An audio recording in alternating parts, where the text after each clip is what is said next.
Bonjour à tous et à tous, c'est l'entreprise Gui Père et Fils, et nous nous retrouvons aujourd'hui pour le 3e épisode de notre fameuse série du manoir. Cette fois-ci, comparé aux autres épisodes, nous allons vous présenter directement le changement de chaque point de vue, car nous allons forcément vous perdre même à l'aide de la carte que nous avons pu utiliser dans les épisodes précédents, car les changements visuels des pièces sont très marquants. On va par ce fait revoir partiellement la partie plancher chauffant que vous aurez pu déjà voir dans l'épisode 1. Allez le voir si ça n'est pas déjà fait, vous comprendrez plus en détail comment s'est passée cette installation dantesque que l'on ne voit pas tous les jours. Dernière information, oui, nous vous montrons l'évolution de toutes les pièces alors que nous n'avons agi que partiellement visuellement en tant que plombier dans leur changement, mais pour autant nous avons bien été impliqués dans chacune de celles-ci puisque vous pourrez y retrouver notamment la pose du plancher chauffant au minimum. Dans cette mesure, vous pourrez ainsi constater qu'en travaillant de cœur avec tous les autres corps de métier liés au domaine du bâtiment, nous arrivons à concevoir de belles réalisations, vos réalisations. Nous serons uniquement au rez-de-chaussée et ne vous parlerons que des travaux concernant nos interventions, soit la plomberie et le chauffage. Commençons donc par la pièce nommée billard où l'on peut voir l'évier qui était utile dans cette pièce servant de buanderie, mais qui sera déposé par la suite. Mais vous verrez, ça n'est pas un mal. On peut déjà voir que la mise en place de l'évacuation de la salle d'eau de l'étage supérieur a déjà été effectuée. Si vous n'avez pas vu comment s'est déroulée l'installation de cette salle de bain, je vous renvoie vers l'épisode 2 de cette série. Le reste de la pièce reste en chantier et sert de dépôt aux outils des différents professionnels intervenant dans des autres pièces du manoir. Donc, passons à l'étape suivante, celle de la pose des dalles servant de support au plancher chauffant que nous avons mis en place. Nous pouvons voir au sol, en plein milieu de la pièce, une alimentation en eau qui a été tirée en prévision de la mise en place du bar.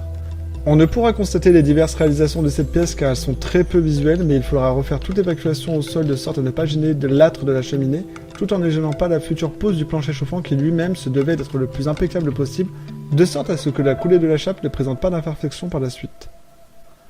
Le bar est finalement installé, bien qu'il reste des finitions à établir dans cette pièce, cela ne relèvera plus de notre activité.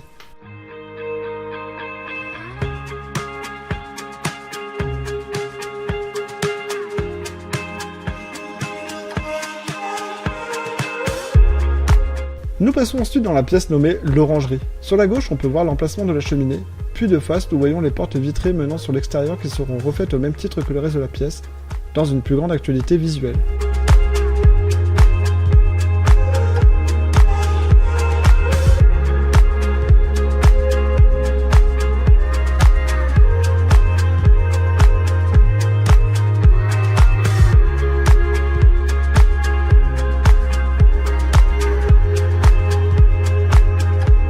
Bien que ça n'a pas été de notre ressort, il est quand même à dénoter le travail des maçons sur le renforcement du plafond, ainsi que par la même occasion du sol à l'étage supérieur par la mise en place de poutres en acier en I, à profil normal que l'on nomme donc IPN.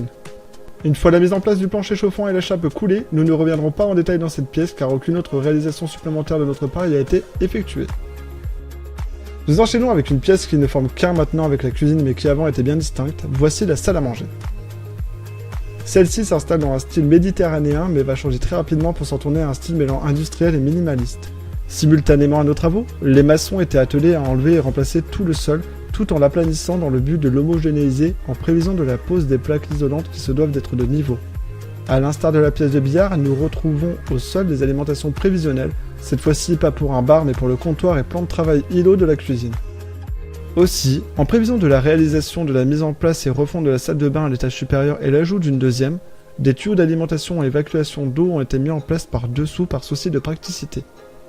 Vous pourrez constater l'utilité de ces mises en place dans le prochain épisode qui traitera justement des travaux réalisés dans la ou les dernières salles de bain. Vous pouvez constater le résultat final bien que les éclairages ne soient pas encore mis en place dans cette magnifique pièce où les lourds et impactants radiateurs en fonte ont déjà été remplacés par un efficace et discret chauffage de sol. Enfin, voici la cuisine, qui comme vous avez pu le constater très sommairement sur les précédents plans, a énormément changé non pas que d'apparence, mais aussi de par sa disposition et celle des pièces adjacentes en conséquence.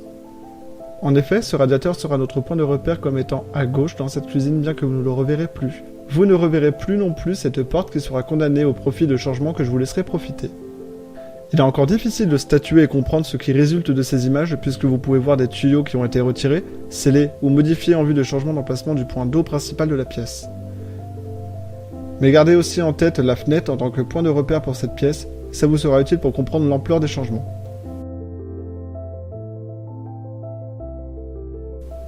Sur ces images, encore un peu floues et troubles sans que l'on ait en tête le résultat final, nous pouvons encore voir, bien que difficilement sur la partie droite, des tuyaux qui servent d'alimentation en eau et gaz pour la cuisine, ainsi que d'autres longeant le mur et remontant jusqu'à l'étage supérieur afin de servir d'alimentation en eau de la salle de bain et de l'étage supérieur. Les images relatant de la pose du plancher chauffant nous permettent de correctement relativiser sur les changements effectifs de la disposition de la pièce qui se dote maintenant d'une nouvelle ouverture située à droite de la cuisine menant directement à l'orangerie, là où se trouvaient précédemment les tuyaux d'alimentation en eau et gaz.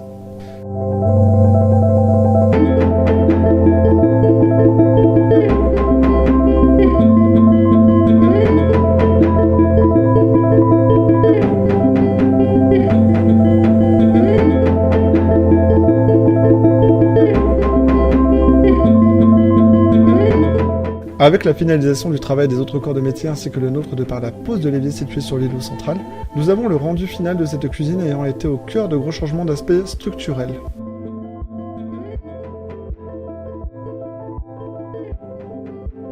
Nous retrouvons malgré tout notre côté gauche, là où se situait le radiateur, la fenêtre, ainsi que le côté droit qui maintenant demeure une ouverture de cette cuisine ouverte.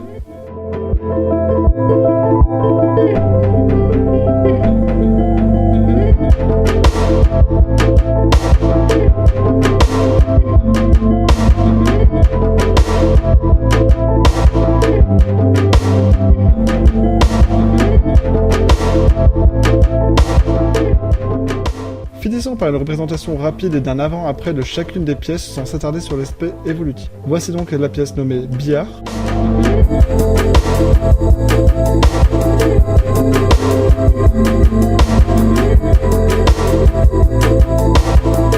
L'orangerie.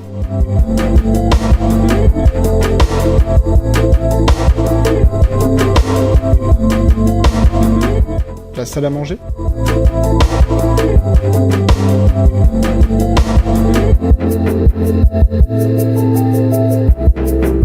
Et la cuisine.